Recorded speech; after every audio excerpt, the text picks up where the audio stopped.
ইয়াকুব আলাইহিস সালাতু ওয়াস সালাম বললেন, ওগো আমার সন্তানেরা, আমি তো দুনিয়াতে যতদিন বেঁচে ছিলাম তোমরা রবের ইবাদত করতে আমার দেখানো পথে। আমি যেইভাবে আল্লাহ তাআলার ইবাদত করতে বলেছিলাম, আমার রবের ইবাদত করতে বলেছিলাম, যেই রবের গোলামি করতে বলেছিলাম তোমরা করেছো, ঠিকভাবে রবের গোলামি করেছো, রবের ইবাদত করেছো। কিন্তু আমার সময় হয়েছে, আমি হয়তোবা দুনিয়ার থেকে বিদায় নিয়ে চলে যাব। এই বিদায় লগ্নে আমি তোমাদেরকে একটা কথা বলতে চাই, প্রশ্ন করতে চাই। সন্তানেরা ডাক দিয়ে বলে, বাবা বলেন। ইয়াকুব আলাইহিস সালাতু ওয়াস সালাম ডাক দিয়ে বলে, বেটা শোনো, আমি যখন দুনিয়ার থেকে বিদায় নিয়ে চলে যাব তখন তোমরা কোন রবের ইবাদত করবা, এইটা একটু তোমাদের কাছ থেকে জানতে চাই। জোরে বলেন সুবহানাল্লাহ। আমি আল্লাহ তাবারাকা ওয়া তাআলার কালামে পাক থেকে একটি আয়াতে কারিমা তিলাওয়াত করেছি। আল্লাহ তাবারাকা ওয়া তাআলা এই আয়াতে কারিমার ভেতরে বান্দাকে বলেছেন, বান্দা আমি আল্লাহ তাআলা তোমাদেরকে সম্পদ এবং সন্তান দিয়েছি পরীক্ষা করার জন্য। কি করার জন্য? সম্পদ এবং সন্তান দিয়েছে পরীক্ষা করার জন্য। আল্লাহ তাবারাকা ওয়া তাআলা কালামে পাকের ভিতরে বলেন, ইন্নামা আমওয়ালুকুম ওয়া আওলাদুকুম ফিতনাহ। আল্লাহ তাবারাকা ওয়া তাআলা বলেন, বান্দা আমি তোমাদেরকে সম্পদ এবং সন্তান দিয়েছি পরীক্ষা করার জন্য। আমি আল্লাহ এটা দিয়ে তোমাদেরকে পরীক্ষা করব, এটা নিয়ে গর্ব এবং অহংকার করার কিছুই নাই। আবু লাহাব দুইটা জিনিস নিয়ে অহংকারী করত। সেই সময় আবু লাহাব দুইটা জিনিস নিয়ে অহংকারী করত। এক নম্বর তার সন্তান, আর দুই নম্বর আবু লাহাবের সম্পদ। সন্তান ছিল তার এবং সম্পদও ছিল।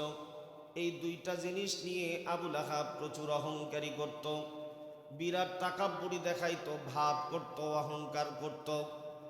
কিন্তু ইতিহাস সাক্ষী, লম্বা ঘটনা সংক্ষিপ্ত করে শুধু টাচ দিয়ে যাইতেছি বুঝানোর জন্য। আবু লাহাব এমন একটি রোগ দেখা দিল, তার সন্তানেরা তার ঘর থেকে বের করে দিয়েছে।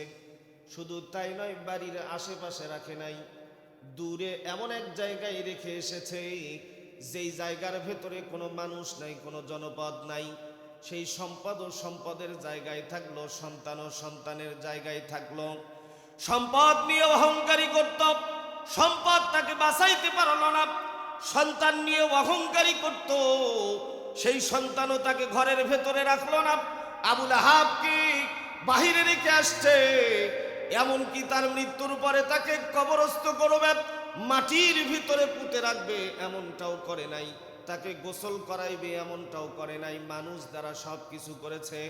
এই জন্য আসমানের মালিক আল্লাহ তাবারাকা ওয়া তাআলা বলেন, বান্দা আমি আল্লাহ তাআলা সম্পদ এবং সন্তান দিয়েছি তোমাদেরকে পরীক্ষা করার জন্য। সম্পদ এবং সন্তান দিয়ে আমি আল্লাহ তাআলা তোমাদেরকে এই দুনিয়ার ভেতরে পরীক্ষা করব। কেমন পরীক্ষা? আমি আল্লাহ কত মানুষকে সন্তান দেই নাই, কত মানুষ নিঃসন্তান রয়েছে, কিন্তু আবার তোমাকে সন্তান দিয়েছি। তোমাকে সন্তান দিলাম, এই সন্তান তুমি কোন পথে পরিচালনা করো, কোন রাস্তায় পরিচালনা করো। সম্পদ দিলাম, কত মানুষকে সম্পদ দেই নাই, সম্পদ তোমাকে দিয়েছি। এই সম্পদ তুমি কোন রাস্তায় ব্যয় করো এটা দেখার জন্য সন্তান এবং সম্পদ দিলাম। এই সন্তান আমি আল্লাহ তাআলা তোমার কাছে আমানত দিয়েছি। সম্পদ আমি আল্লাহ আমার পক্ষ থেকে তোমার কাছে আমানত দিয়েছি। সন্তান সন্ততি আমি আমার কাছে আমানত, আপনার কাছে আমানত। কাল কিয়ামতের দিনে হাসরের ময়দানে আল্লাহ তাআলা আপনাকে জিজ্ঞাসা করবে, আপনাকে দুইটা সন্তানের বাবা হিসেবে দুনিয়াতে দায়িত্ব দেওয়া হয়েছিল। একটা ছেলে সন্তান দান করেছিলাম, একটা কন্যা সন্তান আমি আপনাকে দান করে দিয়েছিলাম। আল্লাহ তাবারাকা ওয়া তাআলা বলবেন, বান্দা আমি তোমারে দুইটা কন্যা সন্তান দিয়েছিলাম। কাউকে বলবে আমি তোমারে তিনটা কন্যা সন্তান দিয়েছিলাম, কাউকে বলবে আমি তোমারে দুইটা সন্তান দিয়েছিলাম। একটা ছেলে এবং একটা মেয়ে সন্তান দিয়েছিলাম, এই সন্তানদেরকে তুমি কোন পথে পরিচালনা করেছো, কোন রাস্তায় পরিচালনা করেছো? তোমাদের সন্তান ছিল, এই সন্তানকে আমি রবের সঙ্গে পরিচয় করে দিয়েছো কিনা? এর জবাব দাও। রবের কসম করে বলতে পারি, ওই বাবা মা ততক্ষণ পর্যন্ত হাসরের ময়দান থেকে একটা কদম উঠাইতে পারবে না, যতক্ষণ না পর্যন্ত উত্তর দিতে পারবে যদি আল্লাহর ওই বান্দার সন্তানকে ব্যাপথে চলায়, অন্য রাস্তায় চলায়। দুনিয়াবি শিক্ষা দিয়েছে, সব কিছু দিয়েছে, কিন্তু রবের সঙ্গে পরিচয় করে দেয় নাই। রবের কসম করে বলতে পারি, আল্লাহর ওই বান্দা যত বড় ইবাদত গুজারি হোক না কেন, আল্লাহর জান্নাত তো পাবেই না, পাবেই না। আল্লাহর জান্নাতের গন্ধ পর্যন্ত আল্লাহর ওই বান্দা পাবে না। মুসলমান আল্লাহর বান্দা মসজিদের মিনার চুড়ে আজান চলে আসে, হাইয়া আলাস সালাত, হাইয়া আলাল ফালাহ। বাবাও ঘুমায়, সন্তানেরাও ঘুমায়। এ বালুয়াঘাটবাসী, খুব খেয়াল করে শুনতে হবে। বাবাও ঘরের ভেতরে ঘুমাইতেছে, আইয়া আলাস সালাহ শোনার পরে, হাইয়া আলাল ফালাহ শোনার পরে বাবাও ঘুমায়, সন্তানও ঘুমায়, দুইজনই ঘুমায়, স্ত্রীও ঘুমায়, পরিবারের সবাই ঘুমায়, কেউ মসজিদে যায় না। আপনি অপেক্ষা করেন হাসরের ময়দানে আপনাকে আল্লাহ তাবারাকা ওয়া তাআলার সামনে দাঁড়া হইতে হবে। সেই দিন একটা কদম আপনাকে উঠাইতে দেওয়া হবে না। মুসলমান আল্লাহর বান্দা, আল্লাহর পয়গম্বর, আল্লাহর নবী ছিলেন হযরত ইয়াকুব আলাইহিস সালাতু ওয়াস সালাম। তিনি যখন মৃত্যুর সময় ঘনিয়ে আসলো, তিনার যখন মৃত্যুর সময় ঘনিয়ে আসলো, হযরত ইয়াকুব আলাইহিস সালাতু ওয়াস সালাম তিনি অসুস্থতার অবস্থায়, এমন সময় তেনার সন্তানদেরকে পাশে ডাকলেন, কই আসো, আসো আমার সন্তানেরা। ডাক দিলেন ইয়াকুব আলাইহিস সালাতু ওয়াস সালাম, কই আমার ছেলেরা, আসো আমার পাশে আসো। সন্তানদেরকে ডাকলেন, ডাকার পরে পাশে বসাইলেন। সন্তানেরা বাবারে ডাক দিয়ে বলে, বাবা আমাদেরকে ডাকলেন? ইয়াকুব আলাইহিস সালাতু ওয়াস সালাম বলেন, বাবা হ্যাঁ তোমাদেরকে ডেকেছি। বলে, বাবা কেন ডাকলেন, কোন উদ্দেশ্যে আমাদেরকে ডাকলেন? বলে, বাবা তোমাদের সঙ্গে আমার গুরুত্বপূর্ণ কিছু কথা রয়েছে, এই কথা বলার জন্য তোমাদেরকে আমি ডাকলাম। সন্তানেরা ডাক দিয়ে বলতেছেন, বাবা ও বাবা বলেন আপনার কি গুরুত্বপূর্ণ কথা আছে? আমরা সন্তান, আমরা আপনার পাশে বসা আছি, মনোযোগ দিয়ে বলেন।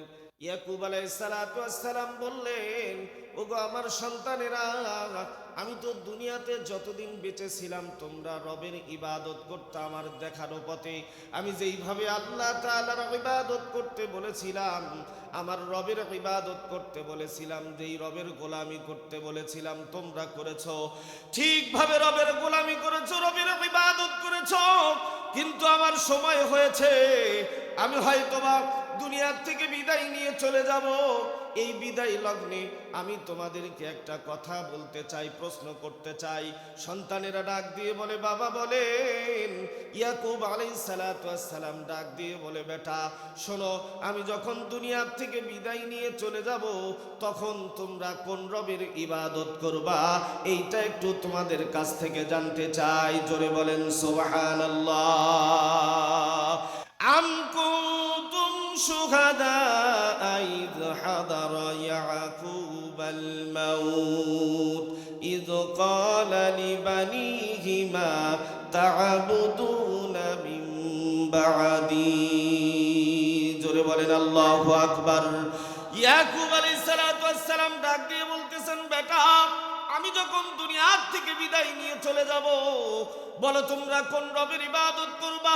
সন্তানেরা স্পষ্ট আকারে বাবারে ডাক দিয়ে বলতেছেন, বাবা আপনি যেই পথ দেখা দিয়েছেন, যেই রাস্তা দেখা দিয়েছেন, যেই নীতিমালা দেখা দিয়েছেন, যেই রবের ইবাদত করতে বলেছেন, ওই রবের ইবাদত করব, মানে আপনার রবের ইবাদতই করব। জোরে বলেন সুবহানাল্লাহ। মুসলমান চিৎকার দিয়ে বলেন সুবহানাল্লাহ।